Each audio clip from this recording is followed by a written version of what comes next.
Sri Krishna Chaitanya Prabhu Nityananda Sri Advaita Gadadhar Sri Vasadi Gaur Bhaktivinoda Ki Sri Sri Radha Krishna Gopi Gopinath Shama Kunda Radha Kunda Giri Govardhan Ki Vrindavan Dham Ki Mayapur Dham Ki Munamai Ki Gangamai Ki Tulsi Devi Ki Bhakti Devi Ki Samaveda Bhaktivinoda Ki Gaur Premanandi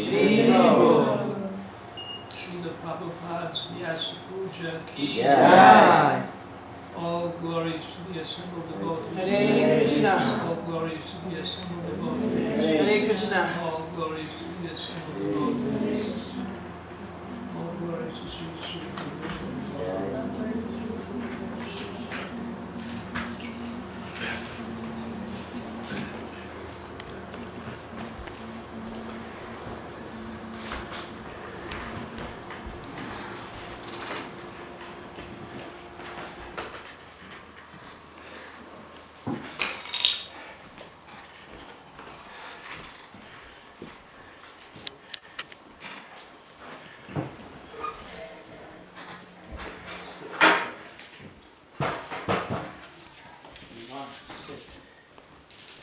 So we are here to speak homages to His Divine Grace, Srila Prabhupada.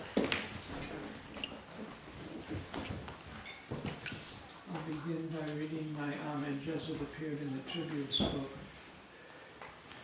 Dear Srila Prabhupada, please accept my humble obeisances at your lotus feet.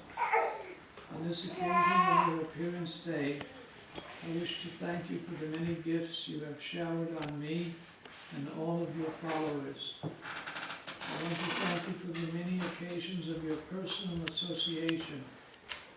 Memories of being in your personal presence are like precious gems. You are always kind and spiritual and loving.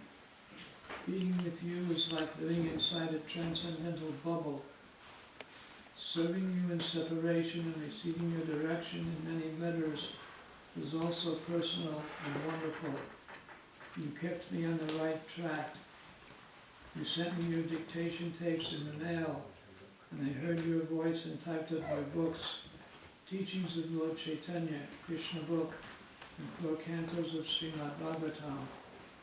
This was a most intimate service, and I was sorry when I had to give it up to do other management. I want to thank you for giving me the Hare Krishna mantra and chanting on my beads. I received great solace by chanting japa of the holy names. I still haven't attained Shuddhanam, but I greatly cherish and relish the time I spend uttering the mantra on your order, following my vow. National Society for Krishna Consciousness. When you legally incorporated the movement in 1966, we could not comprehend your vast vision. We thought it was only for 26 Second Avenue. But now ISKCON has expanded so greatly, it is fulfilling Lord Chaitanya's prediction that his name would be known in every town and village of the world. I thank you for the association of devotees with whom I can exchange the 6 loving exchanges among Vaishnavas. I thank you for the literary contribution of your books, starting with the first canto of Srimad Bhagavatam, which you brought with you to America. I have loved reading your translations and purports, which you worked on so tirelessly, waking at 1 in the morning to carefully compose your opus. Bhagavad Gita as it is, Srimad Bhagavatam, Chaitanya Charitamrita, Nectar of Devotion, and your other books remain as law books for humanity for 10,000 years. Thank you, Srila Prabhupada, for the gift of prasadam, food offered to Krishna, from those first hearty lunches that you prepared for us at 2nd Avenue and ordered us to eat more. I began eating healthy vegetarian food that filled my belly and purified my consciousness. You ordered us not just to eat prasadam ourselves, but to distribute it to others, which you started at the Sunday Love Feast. I thank you for setting up the governing body commission for spiritual management of your growing society. The GBC prevents chaos from entering ISKCON and provides laws and guidelines to ensure that your legacy is carried out. I thank you for emphasizing book distribution and Harinam Sankirtan in public as compassionate means to spread the message of Krishna consciousness and help the suffering humanity in the dark age of Kali.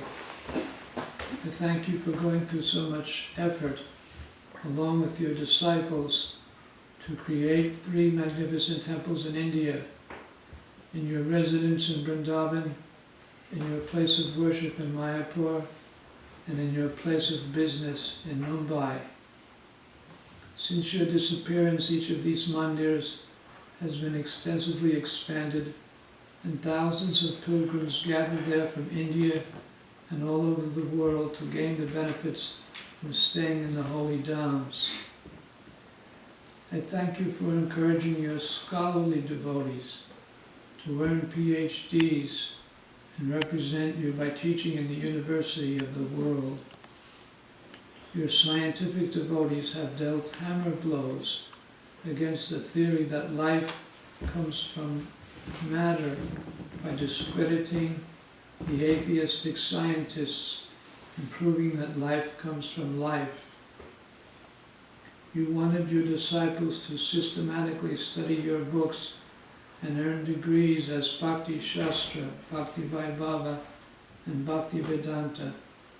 This is being carried out on a large scale, and devotees are attending institutes for higher learning at Bhaktivedanta College in Radhadesh, Belgium, and in Vrindavan, Mayapur, and elsewhere. The gifts you have given in Japa and Kirtan have been expanded and developed into Japa retreats and extended Kirtan meetings. Thank you for giving us the Ratha Yatra festival of Lord Jagannath, which is now being carried out in many cities and countries in the world.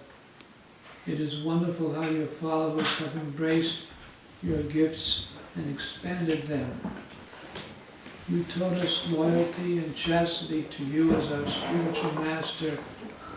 You are the preeminent Shiksha Guru for all members of ISKCON, and we want to be sure that you are always in the center of our lives and that we are preaching your particular brand of Krishna consciousness.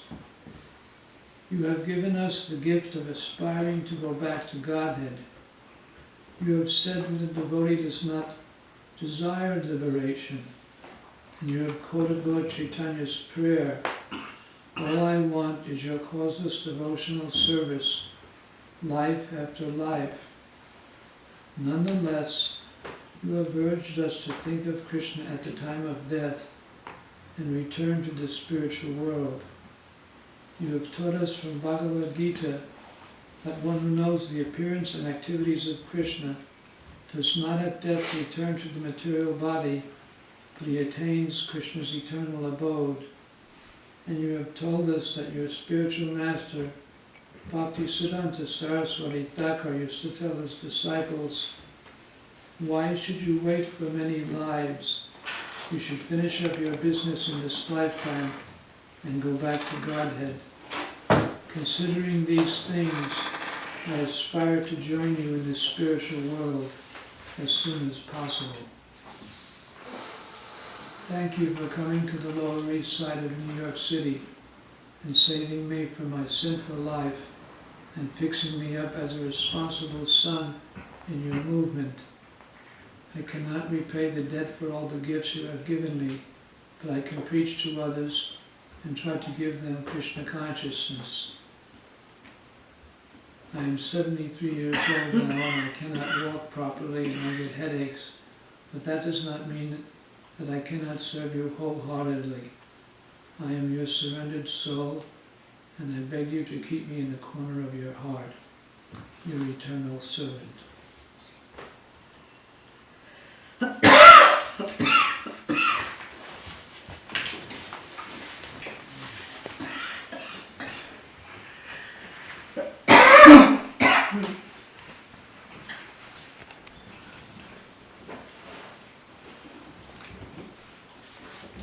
I made a list of some anecdotes from 26 2nd Avenue with Prabhupada in 1966. And I just share them with you.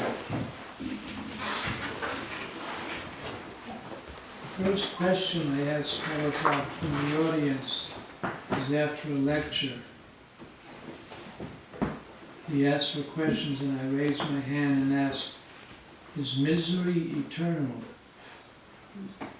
I had read in a book of letters by the painter Vincent van Gogh to his brother Theo that he said that. So I wanted to know the Swami's opinion. He said, yes, misery is eternal. You can go to the hospital and fix your broken arm, but after you get out, you may get a broken leg. So misery is eternal. There is always birth, death, disease, and old age. But there is another world, the spiritual world, which is eternal, full of knowledge and bliss. There is no misery.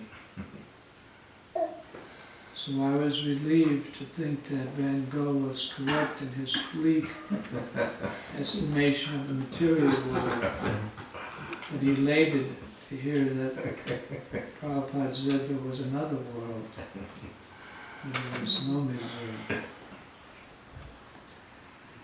The first question I asked him alone in his room was, is there a level of spiritual advancement you can make from which you won't fall down? He answered with one word, yes. And there he was, sitting before me, the personification of the answer, a person who would not fall down from spiritual life. I gained great determination from his saying that one word. And actually, from the first night I entered the storefront as a casual observer, which I left not even completely memorizing the Maha Mantra, and I couldn't understand fully what Prabhupada was saying, yet I gave up all my bad habits. I used to smoke marijuana, and I had other nasty habits. But from that first night, I gave them all up. I was nothing short of a miracle. Prabhupada said that the mango is the king of all fruits, but there are no good mangoes in America. I went to the grocery on First Street and asked them if they had mangoes. They had none on display out front, but he took me to the back of the freezer and showed me he had some mangoes there. They were $1 a piece. So I started a habit of buying a mango every day and bringing it to Prabhupada. One day I brought a mango and placed it on his desk. Kirtanananda, Hayagriva, Chutananda, and the boys were all present. And Prabhupada said, "Very good boy." And they all laughed at me. I felt like a 5-year-old boy who was trying to gain attention from the teacher. But then Prabhupada said, "No, this is love. This is Krishna consciousness."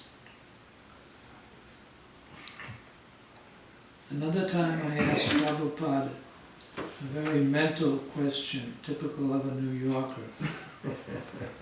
I said, "I can be many different selves.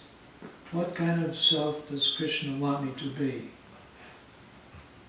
Instead of answering me straight on, he said, "This boy Steve is nice. He gives money and he types. All of you should do this."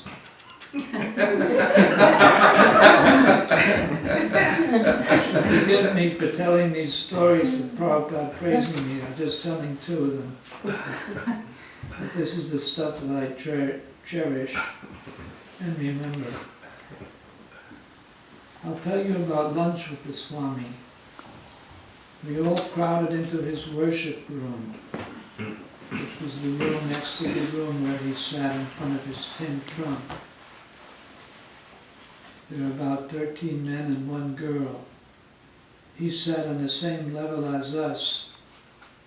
In the beginning he used to cook, but then he taught Kirtanananda, who was a good cook, and Kirtanananda taught Achyutananda.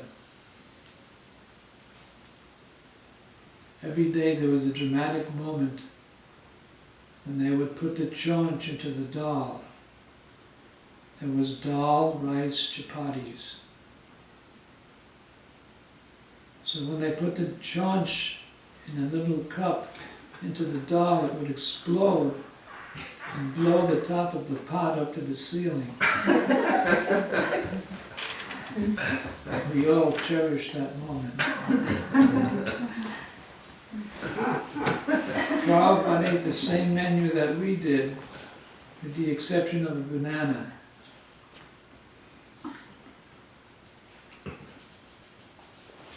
And we used to eat 1 plate, and then we would take seconds, and he would say, "Eat more, eat more." There was one boy, Sradish, who used to eat many chapatis. He would eat 1 chapati, and then Prabhupada said, "Sradish, would you like another chapati?" And he would say, "Yes." "Would you like another chapati?" He would say, "Yes." And he would eat 17 chapatis. Prabhupada used to tell the story of Sradish taking 17 chapatis throughout his whole preaching career.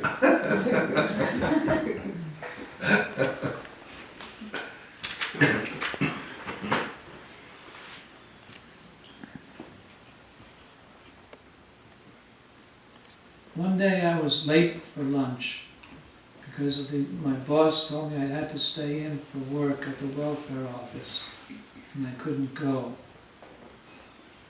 So I was daring. I phoned Prabhupada. He still had his phone. He hadn't decided he was discussing with the phone yet. You know the story of Prabhupada and the phone. He had a phone installed. Mukunda Maharaj tells us that Prabhupada told him to go to Con Edison and have the phone installed free. They wanted a down payment. So Prabhupada went himself and he got the phone installed free. But then people used to call him up at midnight. "Swamiji, how are you doing?" He said, "Is this the time to call? Get rid of this phone."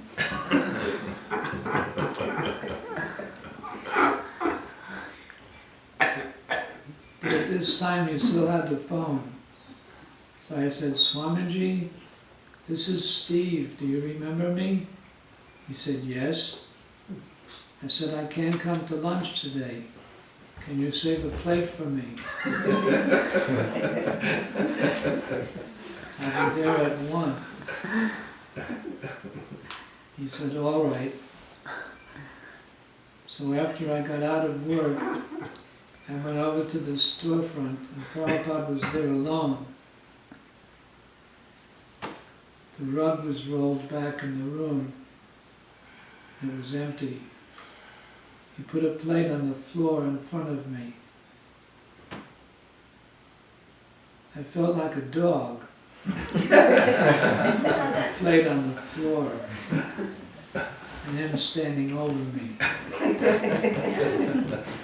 I had bowed down to him in the company of other devotees, but not alone by myself. So I bowed down to him before the plate of prasadam, and he said, "Thank you."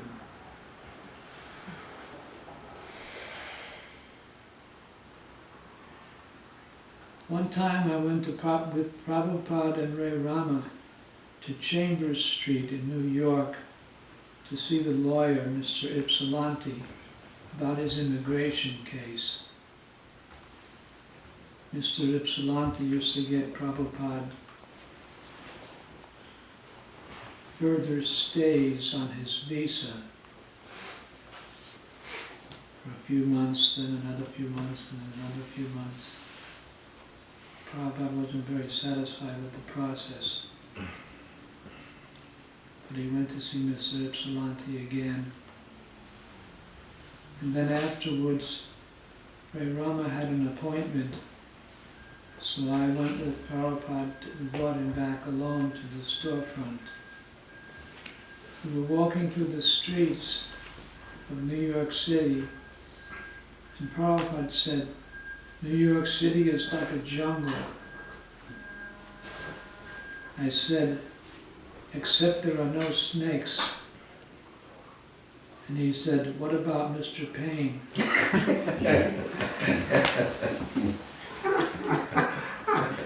Mr. Payne was a realtor. We had found a nice building, and Prabhupada told us to go ahead and purchase it. A hippie friend of us had donated $5,000, which we put in the bank. Mr. Payne said if we gave him that money, we could move into the building. Prabhupada was in California, and he said, "Don't give them the money unless you get a contract." Ramananda was very taken up with Mr. Payne. Mr. Payne said contracts went out with hoops goats.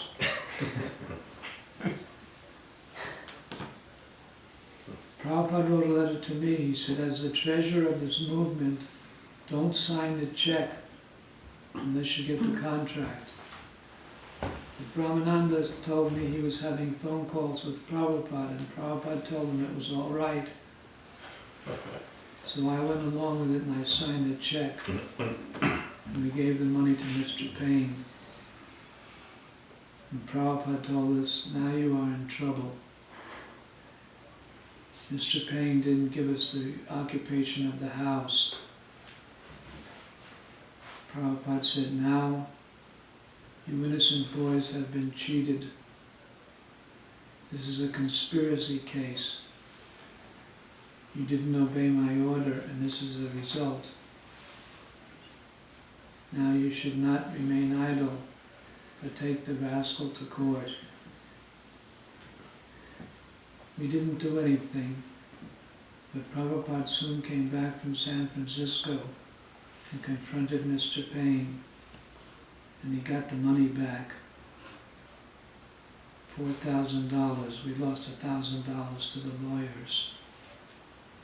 So when I said there were no snakes, Prabhupada rubbed it in. And reminded me, what about Mr. Payne?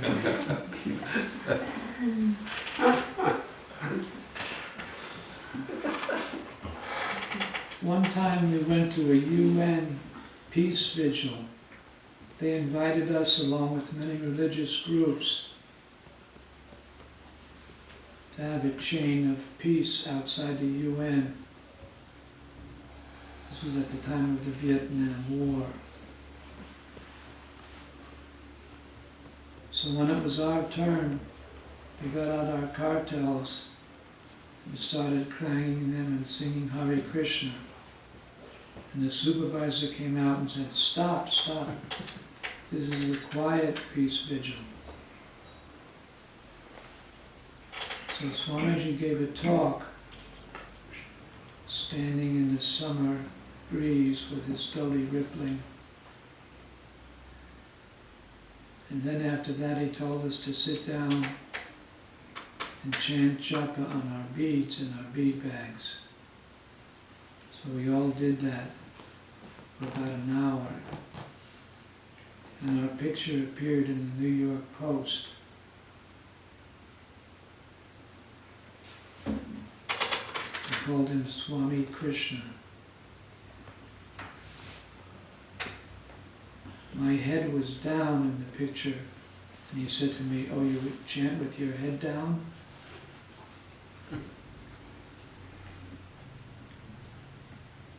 In the car on the way back from the UN, he said there will never be peace unless they recognize Krishna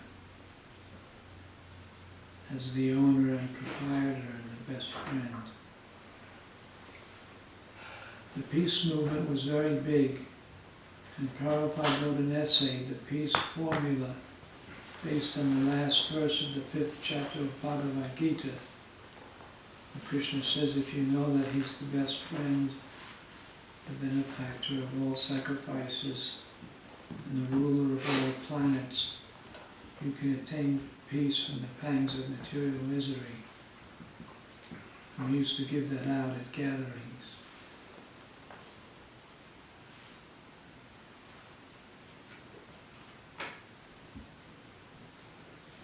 Tompkins Square Park Kirtans.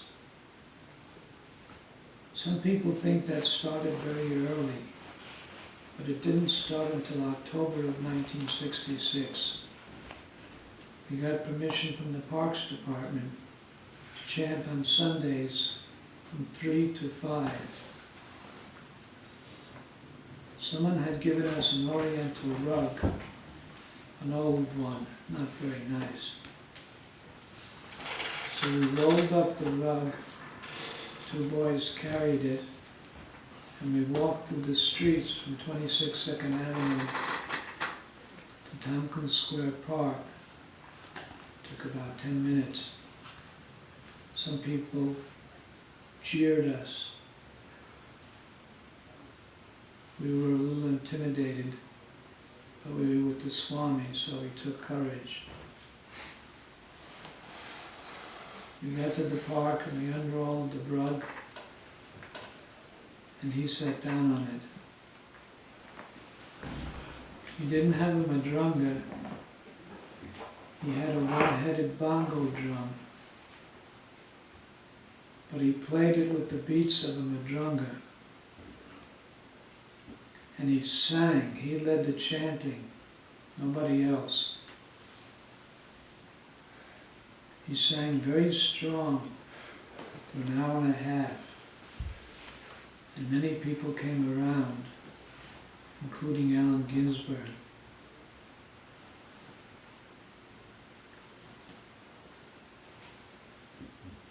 And after chanting, Prabhupada stood under the tree. That's still there now. There's a plaque there commemorating the kirtans. Prabhupada gave a little talk, and then he sat down and chanted for another 1.5 hours.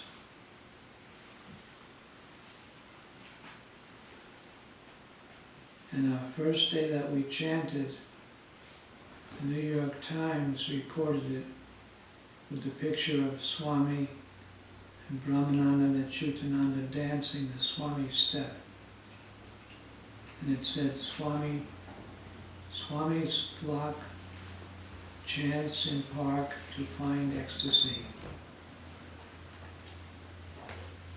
And the local hippie newspaper, the East Village Other, had a full-page front cover with Swamiji giving his talk under the tree, and big headlines, "Save Earth Now." And it had a very favorable article written in hippie language about Swamiji and the movement. After our kirtan, people followed us back to the storefront, and Prabhupada gave out cups of sweet rice and gave a talk to the people. And then every Sunday, we would go to the park and chant until it got too cold. But for a long time, the weather was good.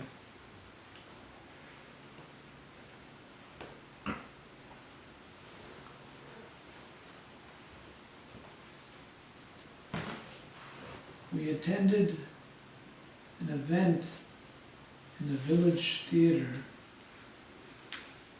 that was held by a man who was running for President of the United States, named Louis Avalafia.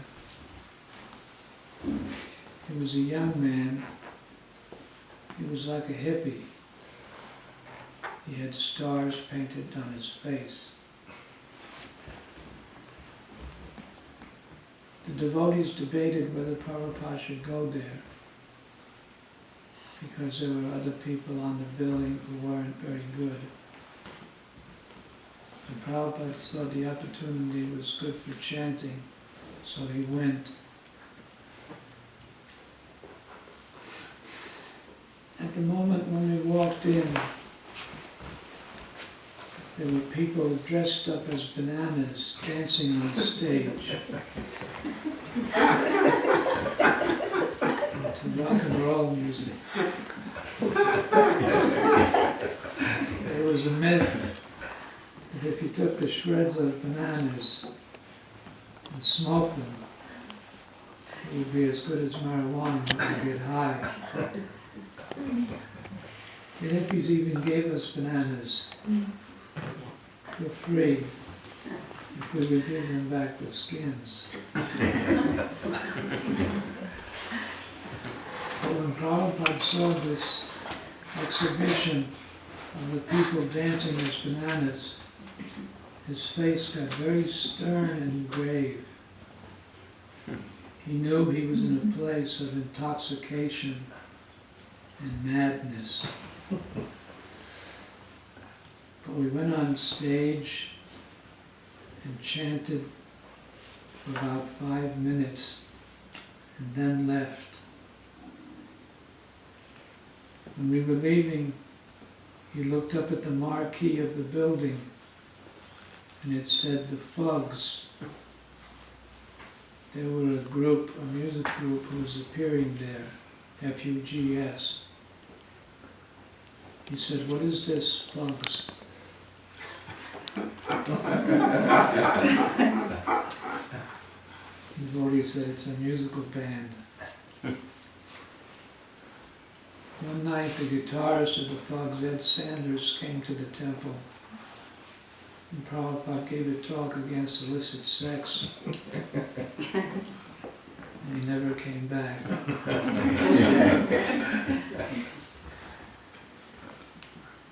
When Prabhupada got back to the temple, after our kirtan, we all sat in his room. Somebody told Prabhupada that Louis Avalafia, which is supposedly a requirement. And then Prabhupada broke up laughing. And he was laughing hysterically and he covered his face.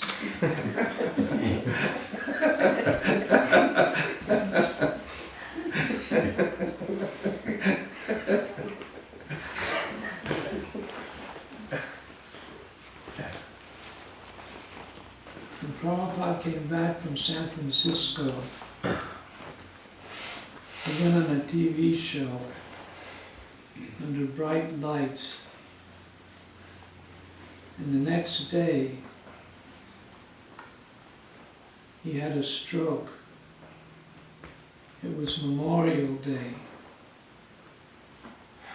And we couldn't get a doctor to come. Through the influence of a lawyer that we knew, Ramananda got Prabhupada admitted to Beth Israel Hospital. His condition was grave. He asked the devotees in New York and San Francisco to stay up and pray for him. They should pray to Lord Nrsimha and say, "Our Master has not completed his work.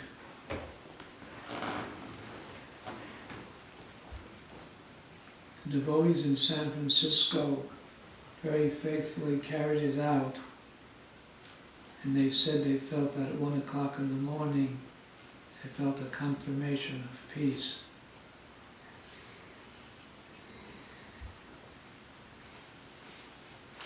But they kept Prabhupada in the hospital for several days. They gave him a spinal injection with a big needle. I asked Prabhupada if it hurt. He said, we are tolerant. We used to bring him fruit and prasadam. He had two paintings by Jodharani, one of Radha Krishna and one of Lord Nrsimha. He explained to the doctor that the Lord has two features, anger and love.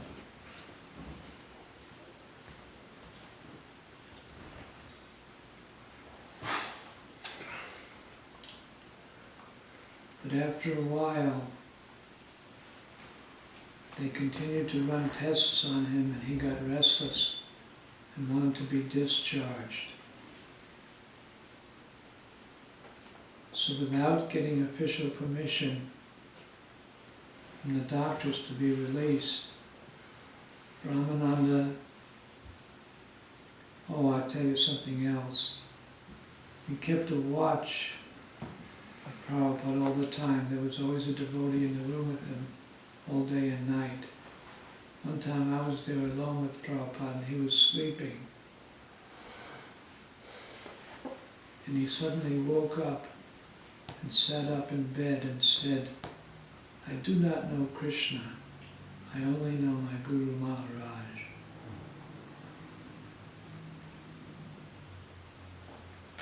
So I was saying, Gargamuni and Brahmananda decided to get Prabhupada out of the hospital.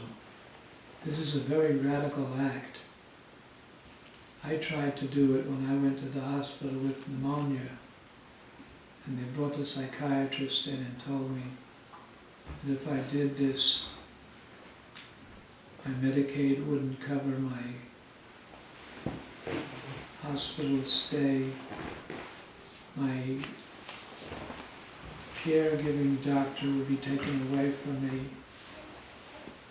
and other bad things would happen. So I stayed in the hospital until they told me I could go. But Prabhupada didn't stay. The devotees took the IVs out of his arm and they rolled them on a trolley, the emergency trolleys, to the front door and put him into a car. And the doctors were yelling at Brahmananda, you'll be responsible for this. But Prabhupada didn't care. He wanted to leave the hospital, and so he did.